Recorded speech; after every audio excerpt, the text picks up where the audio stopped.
Hi friends, welcome to Sara's kitchen. நான் உங்கள் சரண்யா ஹரிஹரன்.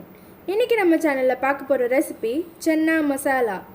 நம்ம சேனலுக்கு புதியவர்களாக இருந்தீங்கன்னா சாராஸ் கிச்சன் சேனலை சப்ஸ்கிரைப் பண்ணிக்கோங்க. பக்கத்தில் இருக்க பெல் பட்டனையும் ப்ரெஸ் பண்ணிங்கன்னா மட்டுமே என் வீடியோஸை மிஸ் பண்ணாமல் பார்க்கலாம். சாராஸ் கிச்சன் சேனலை நீங்கள் இன்ஸ்டாகிராமில், ஃபேஸ்புக்கில், ட்விட்டர்லேயும் ஃபாலோ பண்ணலாம். அதுக்கான லிங்க்ஸ் வந்து டிஸ்கிரிப்ஷன் பாக்ஸில் இருக்குது. இப்போ வாங்க சென்னா மசாலாவுக்கு தேவையான இன்க்ரீடியன்ஸ் என்னென்னு பார்க்கலாம். ஃபஸ்ட்டு நான் 2 பெரிய வெங்காயம் எடுத்திருக்கேன். நம்ம வெங்காயத்தை நல்லா அரைச்சி செய்ய போகிறோம். இப்போ 4 தக்காளி எடுத்திருக்கேன். இந்த 4 தக்காளியும் பியூரி ஆக்கி செய்ய போகிறோம். கொண்டக்கடலை, வெள்ளை கொண்டக்கடலை எடுத்திருக்கேன். இதை நம்ம வந்து 8 மணி நேரம் ஊற வச்சு அதுக்கப்புறம் குக்கரில் விசில் விட்டு எடுக்கணும். 5 விசில் விட்டு வச்சுருக்கேன். உப்பு போட்டு வேக வச்சு எடுத்திருக்கேன். அந்த தண்ணியோடு சேர்த்து எடுத்துக்கோங்க. கொஞ்சம் கருவேப்பிலை, கொத்தமல்லி, தாளிக்கிறதுக்கு 3 லவங்கம், ஒரு பட்டை எடுத்திருக்கேன். இஞ்சி பூண்டு பேஸ்ட் 1 டேபிள் ஸ்பூன், மிளகாய்த்தூள் 1 டேபிள் ஸ்பூன், நான் சாம்பார் மிளகாய்த்தூள் எடுத்திருக்கேன். மஞ்சள் தூள் 1/2 table spoon, garam masala 1 table spoon. இது எவரெஸ்ட் பிராண்ட் சென்னா மசாலா எடுத்திருக்கேங்க, 2 டேபிள் ஸ்பூன். 1/4 டேபிள் ஸ்பூன் அளவுக்கு ஜீரகத்தூள், தேவையான அளவுக்கு உப்பு. இந்த ஸ்பூன் அளவுக்கு தான் நான் எல்லா அளவும் எடுத்திருக்கேன். வாங்க இப்போ எப்படி செய்யலான்னு பார்க்கலாம்.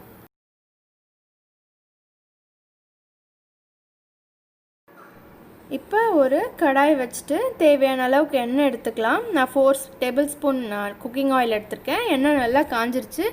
இப்போ வந்து பட்டை, லவங்கம் இதை ஆட் பண்ணிக்கலாம்.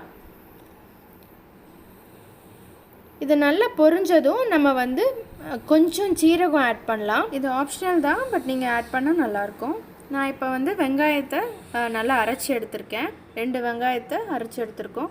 இதையும் ஆட் பண்ணிக்கலாம். இப்போ இதை நல்லா வணக்கிக்கோங்க. நல்லா கோல்டன் ப்ரௌன் ஆகிற வரைக்கும் வணக்கிக்கோங்க. இப்போ 1 ஸ்பூன் அளவுக்கு இஞ்சி பூண்டு பேஸ்ட் இதையும் ஆட் பண்ணிக்குவோம். சன்னா மசாலா வந்து நீங்கள் சப்பாத்திக்கு, பூரிக்கெல்லாம் வந்து தொட்டு சாப்பிட்டிங்கன்னா நல்லாயிருக்கும்.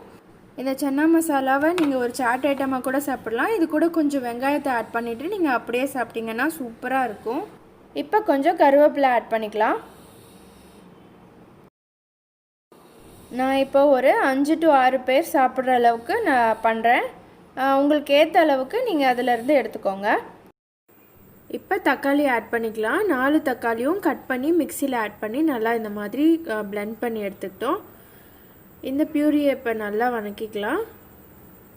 ஆயில் செப்பரேட் ஆகி வர வரைக்கும் இதை நல்லா வதக்கி எடுத்துக்கோங்க.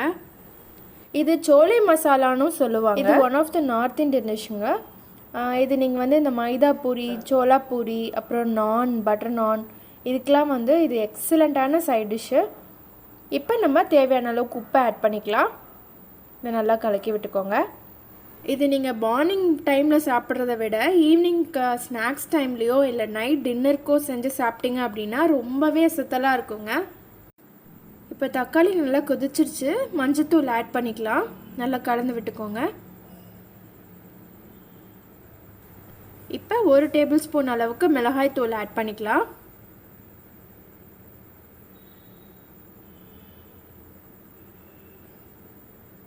அது கூடவே சன்னா மசாலா ஆட் பண்ணுறோம். 2 டேபிள் ஸ்பூன் அளவுக்கு சன்னா மசாலா எடுத்திருக்கேன்.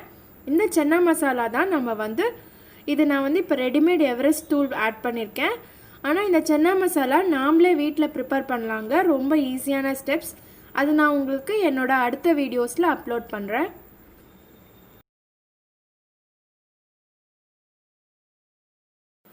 இப்போ கலர் பார்த்தீங்கன்னாவே தெரியும், ஒரு மாதிரி ப்ரௌனிஷாக இருக்கும். ஸோ சன்னா மசாலாவோட டிஃபால்ட் கலர் இப்படி தான் இருக்கும். இப்போ நம்ம 1/4 டேபிள் ஸ்பூன் அளவுக்கு ஜீரகத்தூள் ஆட் பண்ணிக்கலாம். மசாலாலாம் நல்லா மிக்ஸ் ஆகிற மாதிரி கலந்து விட்டுக்கோங்க. இது எல்லாமே பச்சை வாசனை போகிற வரைக்கும் நல்லா வதக்கிக்கோங்க. இப்போ நம்ம மெயின் இன்க்ரீடியன்ட் என்னென்னா சென்னா எடுத்திருக்கேங்க. இது நல்லா வெந்துருச்சு. இப்படி கொஞ்சம் 1 கப் அளவுக்கு நீங்கள் வெந்த சென்னாவில் வந்து நல்லா ஸ்மாஷ் பண்ணி எடுத்துக்கோங்க. நீங்கள் ஸ்மாஷ் பண்ணுறது மிக்சியில் போட்டு ஒரு பல்ஸில் கிரைண்ட் பண்ணி எடுத்துக்கலாம். இல்லைனா வந்து ஒரு ஸ்மாஷர் வச்சு ஸ்மாஷ் பண்ணிக்கோங்க ஈஸியாக. இது எதுக்காக அப்படின்னா நம்மளோட கிரேவி கொஞ்சம் நல்லா திக்காக வரதுக்காக இந்த மாதிரி கொஞ்சம் ஸ்மாஷ் பண்ணி ஆட் பண்ணிக்கலாம். கொஞ்சம் திக்காக இருந்தால் தான் வந்து நம்ம பூரிக்கு சப்பாத்திக்கெல்லாம் வந்து தொட்டு சாப்பிடும் போது ரொம்ப நல்லாயிருக்கும். இதை நல்லா மிக்ஸ் பண்ணிக்கோங்க. இப்போ இது கூடவே நம்ம வேக வச்சு எடுத்து வச்ச சன்னாவை ஆட் பண்ணிக்குவோம். நான் அந்த வேக வச்ச தண்ணியே சேர்த்து இதில் ஆட் பண்ணிக்கிறேன். ஏன்னா தண்ணியில் நிறைய சத்து இருக்கும், அதை நம்ம எந்த டைம்லையும் மிஸ் பண்ண வேண்டாம். ஸோ அந்த வாட்டரோடு எடுத்து வச்சுக்கோங்க. எப்படி நம்ம இதுக்கு வாட்டர் ஆட் பண்ணிப்போம், ஸோ அந்த வாட்டரை நம்ம ஆட் பண்ணிக்கலாம்.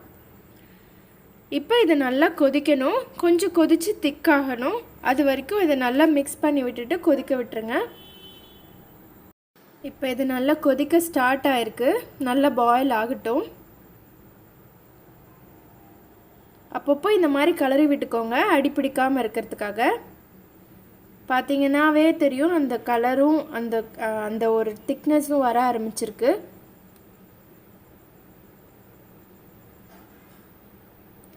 இப்போ இந்த டைமில் நம்ம 1 டேபிள் ஸ்பூன் அளவுக்கு கரம் மசாலா ஆட் பண்ணிக்கலாம். நம்ம எப்போ ஆட் பண்ணணும், ஃபஸ்ட்டே ஆட் பண்ணிட்டோம் அப்படின்னா கொஞ்சம் கசக்க ஆரம்பிச்சிட்டோம் அந்த கிரேவி. ஸோ லாஸ்ட்டில் ஆட் பண்ணிக்குவோம். இப்போ நல்லா கொதிக்குதுங்க. இந்த மாதிரி நல்லா கொதிக்கட்டும். கொஞ்சம் கிரேவி திக்காகணும். பார்த்தீங்கன்னாவே தெரியும் அந்த வாட்டர் கன்சிஸ்டன்சி, வாட்டரெல்லாம் நல்லா ட்ரெயின் ஆகி கொஞ்சம் திக்னஸ் கொடுக்குது நம்மளோட கிரேவி.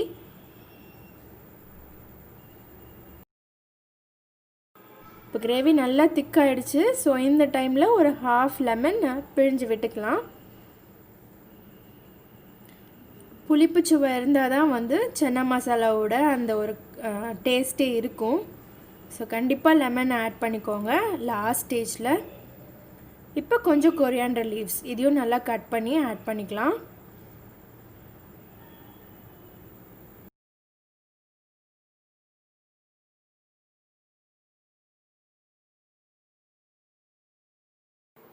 கிரேவி இப்போ நல்லா திக்காயிடுச்சு. ஸோ இந்த ஸ்டேஜில் கொஞ்சம் கஸ்தூரி மேத்தி ஆட் பண்ணிக்கலாம். இதை ஆட் பண்ணிங்கனாவே நம்மளோட ஃப்ளேவரே ரொம்ப டிஃப்ரெண்ட்டாக இருக்குங்க. கண்டிப்பாக இந்த ஸ்டெப்பை ட்ரை பண்ணி பாருங்கள். பட் இந்த கஸ்தூரி மேத்தி ஸ்மெல் பிடிக்காதவங்க இதை ஆப்ஷனலாக எடுத்துக்கலாம், இதை அவாய்ட் பண்ணிடலாம். இது வந்து கண்டிப்பாக ஆட் பண்ணணுன்னு கிடையாது. பட் ஆனால் இதை ஆட் பண்ணிங்க அப்படின்னா அந்த டேஸ்ட்லேயும் ஃப்ளேவர்லேயும் நிச்சயமாக டிஃப்ரென்ஸ் தெரியும். பார்த்தீங்கன்னா நம்மளோட சன்னா மசாலா எவ்வளோ சூப்பராக ரெடியாக இருக்குது பாருங்கள். இந்த கன்சிஸ்டன்சியில் நீங்கள் ஸ்டவ் ஆஃப் பண்ணிடலாம். அவ்வளோதாங்க, நம்மளோட சன்னா மசாலா இஸ் ரெடி. இதை நீங்களும் உங்கள் வீட்டில் ட்ரை பண்ணி பார்த்துட்டு உங்களோட கருத்துக்களை என்னோட கமெண்ட் செக்ஷனில் தெரியப்படுத்துங்க. மேலும் இந்த வீடியோ உங்களுக்கு பிடிச்சிருந்துச்சுன்னா லைக் பண்ணுங்கள், ஷேர் பண்ணுங்கள். சாராஸ் கிச்சன் சேனலை சப்ஸ்கிரைப் பண்ணாதவங்க மறக்காமல் சேனலை சப்ஸ்கிரைப் பண்ணிக்கோங்க. தேங்க்யூ.